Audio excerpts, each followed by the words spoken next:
મહારાજ એવું કહે છે કે ગરીબ કરતા પૈસાદારમાં અને નાના કરતા મોટામાં માન વધુ હોય. આવું મહારાજ કહે છો. તમારે કંઈ પ્રશ્ન થાય ને તો મહારાજને પૂછજો. હા, અમને હેરાન ના કરશો. આ તો મહારાજ કે અમે કહીએ છીએ.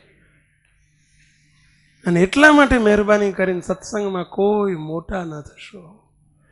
મહારાજની કોરે ખૂબ મોટા થજો ને એ તો કરી દીધા છે, આપણને મુક્તો કરી દીધા છે. પરંતુ જગતની કોરે મોટા જે થાવ ને તમે એ ના થશો ને જગતની કોરની મોટે પાઈ ના લાવશો. મહેરબાની કરીને જે દી તમને અંદર એમ થયું કે હું મોટો માણસ છું તે દિવસે તમારું ઘડીએ ઘડીએ પળે પળે મહારાજને મોટાને હાચવવું પડશે. અને એના જેવી ભયંકર સ્થિતિ બીજી કોઈ નહીં. બોલો, અમારા વાહિલાનું કોઈનું બિચારાનું કાંઈ હાચવવું પડતું નથી. તમે રસ્તામાં જતા હોય ને જે સ્વામિનારાયણ કરવા આવો ને તોય અમારે હાચવવું પડે. જો ઓલ્યો જેને તેને અમે કંઈક પ્રવૃત્તિમાં હોય ના થયા હોય ને તો એને કંઈ નહીં, પણ ઓલ્યાને જો ન થયા હોય ને તો ગાંઠ વાળે. હવે મોટા થઈ ગયા એટલે એને મોટા થઈ ગયા કેવો. બાપજીને આવું બન્યું હતું, એ કાળીઓ કરીને હતો. હવે બાપજી એને જયસ્વામિનારાયણ કરવા આવ્યા છે, જયસ્વામિનારાયણ પ્રવૃત્તિમાં રહી ગયા છે. તે મંદિર આવતો બંધ થઈ ગયો, લ્યો એટલા બંધ થઈ ગયો.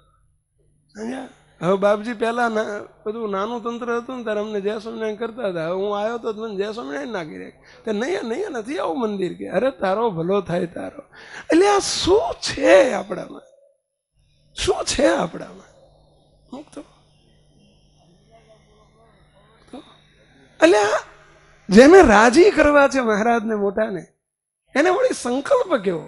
મોટા ન થશો, ભૂલમાંય ન થશો. સંતો આપને પણ વિનંતી કરું છું અને હરિભક્તોને પણ કરું છું. મુક્તો મહારાજને નહીતર બહુ કષ્ટ પડ્યું છે પૂર્વે, અને મોટા પુરુષોને બહુ કષ્ટ પડ્યું છે, અને આજે બહુ પડે છે.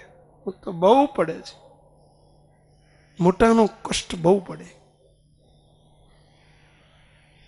કોઈ દાડો આપણને મોટા સમજશો જ નહીં. નાનાથી નાના થજો. અને મોટા કેવા કર્યા છે, અને ત્યાં કેવા વિઘ્નો આવી ગયા છે, કેવી તકલીફો થઈ ગઈ છે. મુક્તો હરભમ સુતાન બેઠા બેઠા એ વિચાર કરે છે કે મહારાજ જ્યારે કોઈ નતું ને કચ્છમાં ત્યારે આપણને બોલાવતા હતા.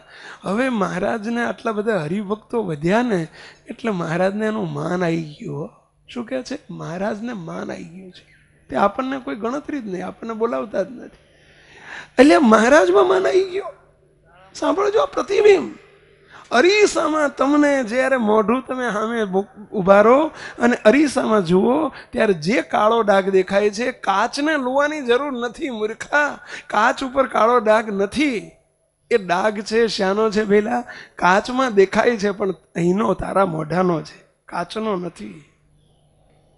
હવે કાચ લૂલું કરે તો કેટલા દાડામાં ડાઘ જતો રહે, કેવું છે? એટલે યાર કોરા લુગડે લુવે તો ના જાય, પણ ભીનું લુગડું લઈને લુવે તો, પાવડર વાળું લઈને લુવે તો અહીં લુ, અહીં લુ, અહીં નહીં. આપણે ધંધો આવો જ કરીએ છીએ. એમનામાં માન આવ્યું છે. મહારાજને વિશે માન પરટ્યું. જો મહારાજને માન આવી ગયું છે. આ મોટા હરિભગત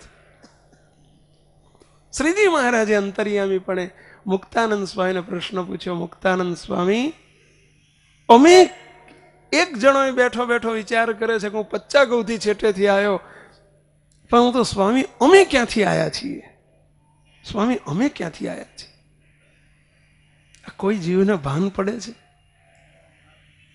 વળી જોને અમે આવ્યા તમ કારણે. શબ્દ હલકો વાપરવો પડ્યો છે. નિષ્કુળાનંદ સ્વામીએ લખ્યું છે કે વળી જોને અમે આવ્યા તમ કારણે નરતનુ ધરી, મન વાણી પહોંચે નહીં રહે નેતિ નેતિ નિગમ કહી. કઈ નિગમ એટલે કોણ? મુક્તાનંદ સ્વામી, બ્રહ્માનંદ સ્વામી, ગોપાળાનંદ સ્વામી, ગુણાયતાનંદ સ્વામી, આ બધા નિગમ. વેદ નિગમ એટલે વેદ. આ વેદ આપણા સત્સંગના, આપણા ઈશ્વર સ્વામી, વૃંદાવન સ્વામી, મુનિ સ્વામી, આ વેદ આપણા.